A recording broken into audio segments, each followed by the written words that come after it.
हमें हमेशा याद रखना चाहिए कि किसी भी व्यक्ति के संघर्ष या कठिनाइयों का मजाक नहीं उड़ाना चाहिए। जब हम छोटे थे हमें सिखाया जाता था कि हर इंसान अलग है और हमें एक दूसरे के प्रति सहानुभूति और सम्मान रखना चाहिए। बच्चों, जब आप किसी की परेशानी को समझते हैं तो आप एक सच्चे दोस्त बनते हैं। हमारा मजाक किसी और की भावनाओं को चोट पहुंचा सकता है, इसलिए हमें हर किसी की भावनाओं का ध्यान रखना चाहिए।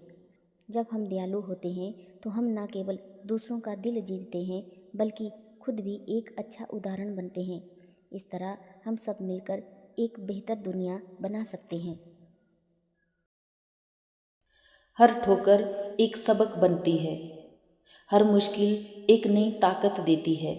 जब भी गिरो फिर से उठने का हौसला रखो, क्योंकि तुम वो हो जो अपने सपनों को सच कर सकते हो।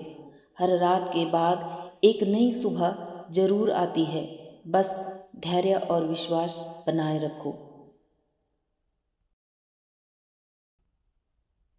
क्या जानवर बातें करते हैं? आइए जानते हैं। जानवर हमारी तरह शब्दों में बात नहीं करते, लेकिन वे बिल्कुल चुप भी नहीं रहते हैं।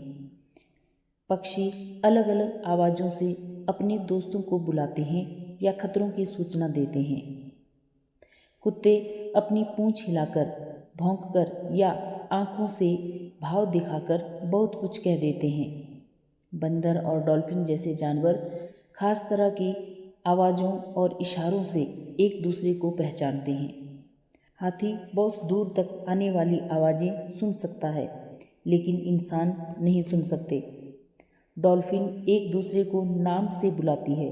हर डॉल्फिन की अपनी अलग सीटी होती है।